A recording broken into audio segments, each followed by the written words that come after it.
Hey guys, Spartan Guy 121 here. As you've noticed, my voice has changed because I'm going through puberty, and this is going to be my first creepypasta. Yeah, I hope you enjoy. Goodbye. Call me outdated, but Counter-Strike is still at the top of my all-time favorite video games. Late night at the dorm alone, playing up until 3 a.m. with full volume on. Yeah, that's my style. Today was supposed to be no different. I turned on my MacBook Pro. The glossy screen made a clear reflection of my long, narrow room. The dorm's rooms were all made just for one person, so I was always alone. My laptop was propped up on my desk at the end of the room, opposite the door. It was almost too routine. After a long, boring day of classes, I'd get back to my room at 10 p.m. I'd go Facebook, Twitter, 9gag up until I've surfed every nook and cranny of the net. Then, bored as bleep, I'd open Counter-Strike and go firing deep into the night. But tonight, while surfing, a friend suddenly messaged me on Facebook.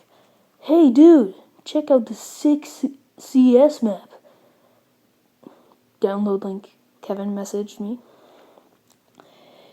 As he was a CS addict just like me, I opened the link. The map was called DE Darkness, with my 10 megabyte per second internet. The map downloaded in a flash. Excited, I immediately opened Counter-Strike to try the map. I set it up to play a good old-fashioned 5-on-5 affair. The map, living up to its name, had many dark areas, set late at night. The only pale blue shade of the night sky, a few lampposts, gave light to the area. Stone walls lined each corridor, filled with long green vines. Dark hallways and tunnels snaked at the center of the map. Around it was an elevated area, perfect for sniping unwary players on the bottom. Through ceiling holes in the tunnels, bridges also kept the map interesting. Hovering across the width and length of Victini, darkness seemed to have nothing special to it. There were a few ways of getting kills in the map. The first one, which I like to call the cheap way, was camping and sniping in elevated areas of the map. It was almost too easy. As the darkness gave you an instant camouflage, you could rack up a ton of kills immediately. Next one was more interesting part of the map, which was running the maze of tunnels at the center. It was perfect for sneak attacks or point-blank kills. As usual, I racked up more than half my team's kills in the first few rounds, even while switching between the two ways to play. It was after the first 5 rounds that I started to notice things. One time, while roaming the map, I started to hear creaking noises. They were nothing like the usual sound effects I hear in CS maps. Some players' footsteps also started to sound different. Instead of the usual thud of military-grade shoes, a metallic clink and clank would be heard, even when no player seemed to be in the immediate area. And then I started to notice an extra character in the map. While staying in the elevated area, a shady figure appeared in the outskirt forests of the map.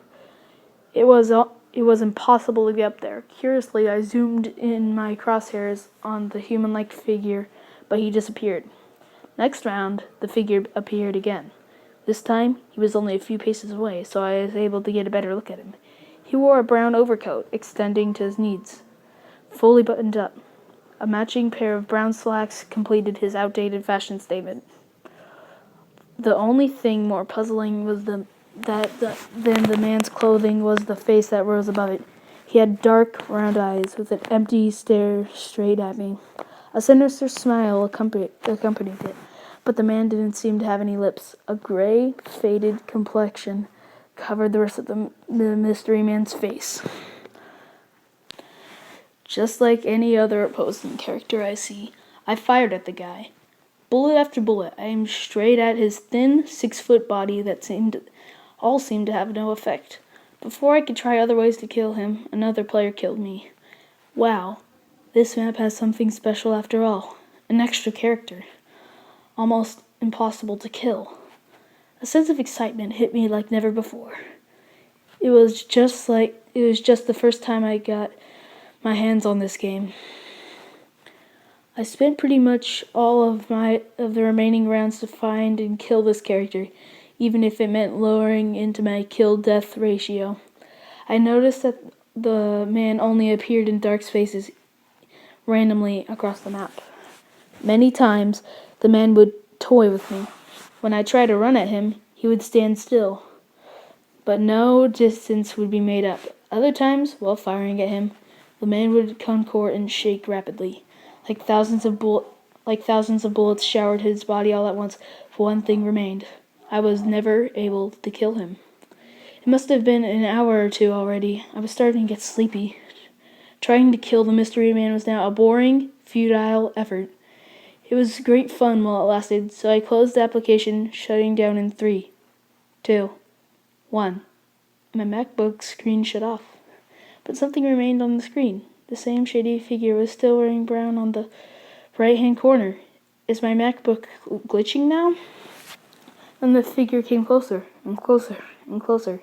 Now his gray face, empty eye sockets, and sinister smile occupied most of my screen. Then I realized I was staring at my laptop's reflection. Hey guys, how'd you like my first creepypasta? I'm going to be doing some more, and this is going to be my first, so I hope you guys like it. It actually was pretty creepy. It might work, but yeah. Hope you liked it. See you later. Bye.